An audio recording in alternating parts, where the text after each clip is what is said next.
आप देखो, राजस्थान में एक संत हुए, अच्छा नाम मुझे स्मरण नहीं हो रहा, बहुत अच्छे महापुरुष हुए महाराज जी। ठाकुर जी की कृपा से इतना धन था उनके पास। हरपाल विप्र, हरिपाल विप्र, भक्तमाल जी में कथा है।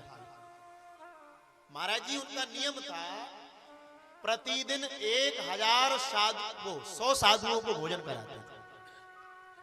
अपने घर वालों से कहते थे जब तक 100 महात्मा घर में भोजन नहीं करेंगे हम अन्न भी ग्रहण नहीं करेंगे। 100 महात्मा प्रतिदिन भोजन करते। धीरे धीरे बड़े हो गए, घर के लोगों ने कहा बेटा विवाह कर लो, क्या महात्माओं में ही पड़े रहोगे? हमें अपना सहयोग प्रदान करे तब तो उससे हम विवाह करेंगे, और अगर ऐसी मिली जो महात्माओं की सेवा छोड़ा दे तो हमें ऐसा विवाह बिल्कुल नहीं करना। धीरे धीरे समय व्यतीत हो गया, एक कन्या से संबंध होना निश्चित हुआ। उस कन्या से कहा बोले देवी देख लेना जिससे तेरा विवाह हो रहा है वो प्रतिदिन 100 महात्माओं को भोजन कराते हैं, उसके बिना वो अन्न ग्रहण नहीं करते। तो उस नारी ने कहा बोले सुनो, जिनसे मेरा विवाह हो रहा है वो तो 100 महात्माओं को भोजन कराते हैं, जाकर उनसे कह देना कि मेरा विवाह उस शर्त पर होगा। बोले किस शर्त पर? बोले मैं जब आऊंगी तो प्रतिदिन 1000 साधुओं को भोजन कराना पड़ेगा। उसने कहा 1000 साधु। जयपाल विप्र को पता चला, बोले 1000। तो हरिपाल जी बोले बड़े प्रसन्न हो गए, बोले हम तो समझते थे कि हम ही भक्त हैं, पर हमसे भी बड़ी भक्ता है, हमसे भी परम भक्त। अब दोनों का विवाह हो गया, खूब साधु की सेवा करें। अब कितने बड़े धनी मानी लोग हो, कमाओ 1 रुपया नहीं, बस लौटाते ही रहो तो बचेगा, सब चला जाएगा। खूब धन था हरिपाल जी के पास, पर कमाया 1 रुपया नहीं है, बस बाबाओं को खिलाते रहते। धीरे धीरे घर का सब नष्ट हो गया। अब धीरे धीरे जो संपत्ति थी वो भी बेच दी, सब चला गया। पत्नी से कहा बोले अब क्या करें? पत्नी से कह दिया बोले साधुओं की सेवा नहीं छूटे। तो क्या करने लगे? बोले वो चोरी करने लगे। और शर्त ये है चोरी करने के लिए जाते तो चोरी भी ऐसे घरों में जाकर करते जिन्होंने भगवान की सेवा में 1 रुपया कभी दान न किया हो। देख लेते थे, बोले पक्का कंजूस है।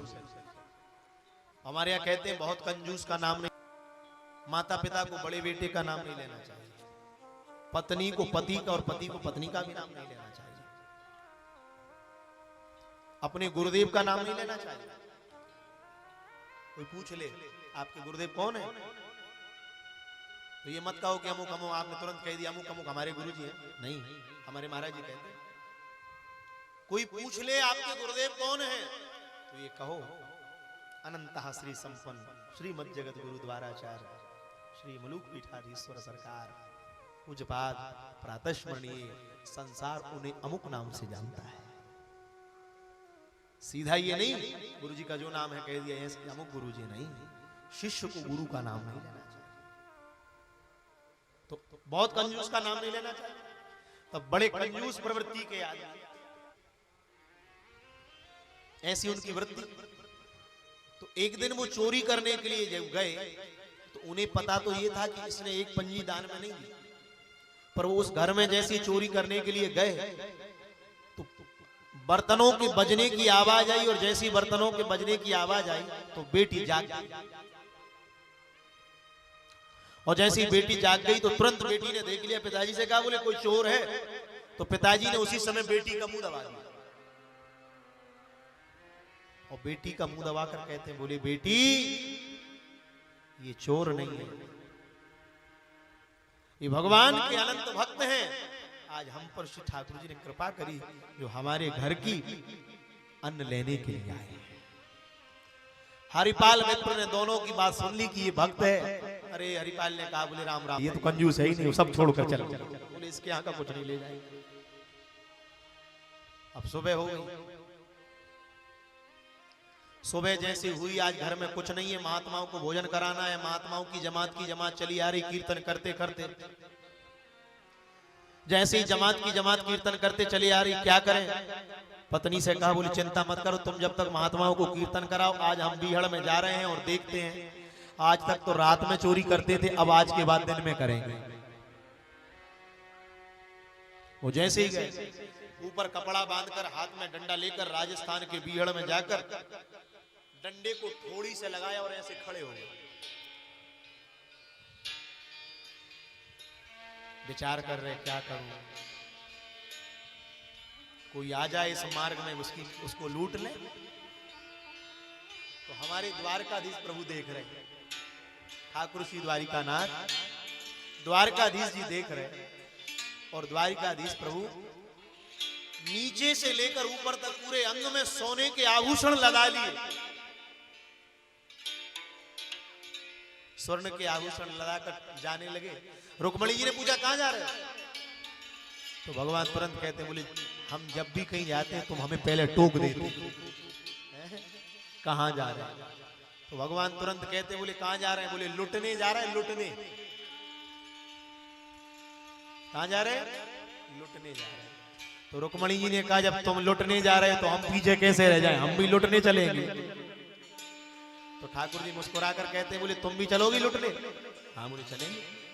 तो ऐसे वैसे लुटने मत चलो, बढ़िया राजस्थान की सेठानी बन जाओ, खूब बढ़िया सोना चांदी लाद लो। तो सारे सोने के आभूषण लाद लिए।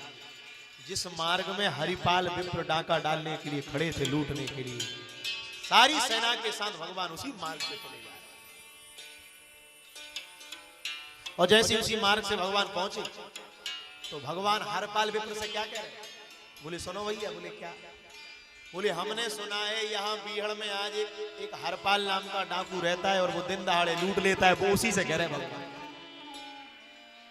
बोले दिन दहाड़े लूट लेता है, हमको अगर तुम इस जंगल से बाहर निकाल दो तो कुछ सोने की मोहरें दें। तो हरिपाल जी हंसने लगे, बोले लो हमसे ही हमारी बात कर रहे हैं।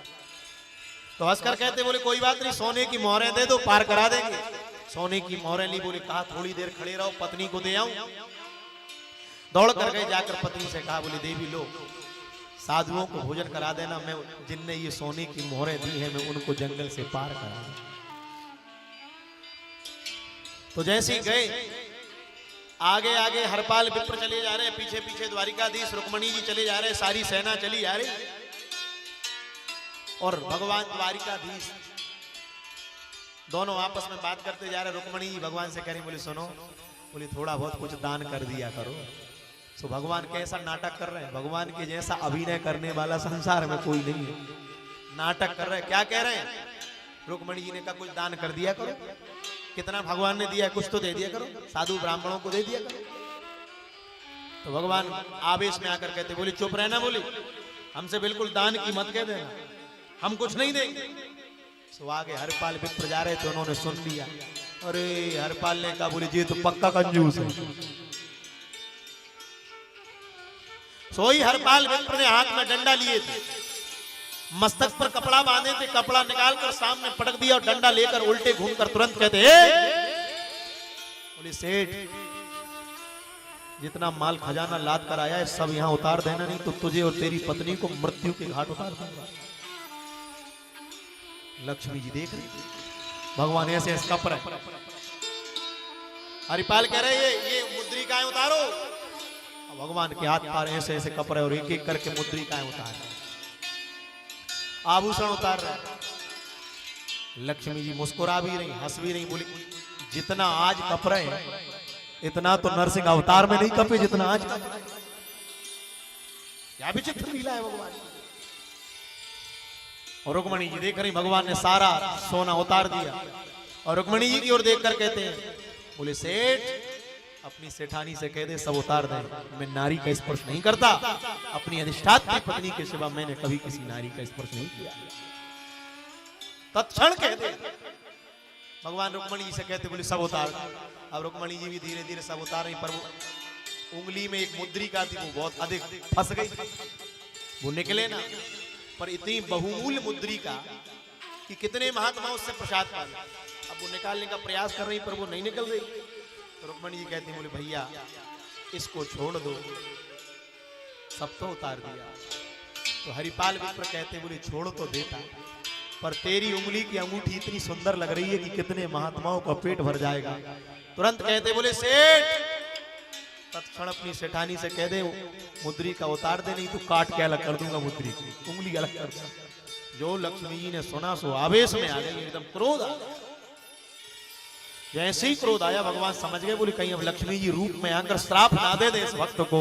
उसी समय प्रभु ने 4 भुजा धारण करके द्वारिकाधीश प्रभु को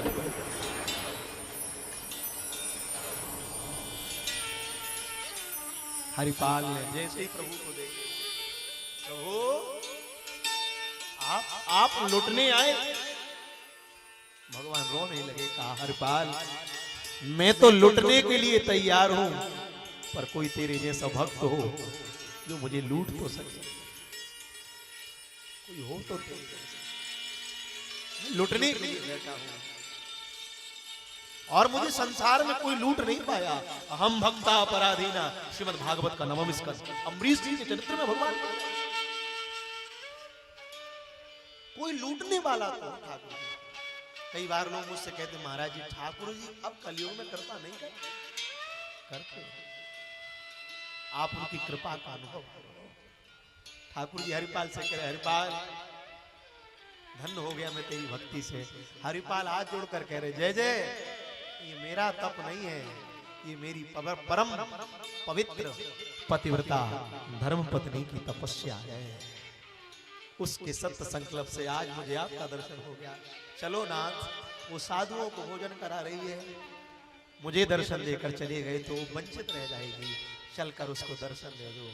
ठाकुर जी पहुंचे, हजारों महात्मा प्रसाद पा रहे और असंख्यित दिव्यानंद गुणगण मिले। श्री द्वारिकाधीश प्रभु आज हरिपाल की पत्नी को दर्शन देने के लिए आ गए।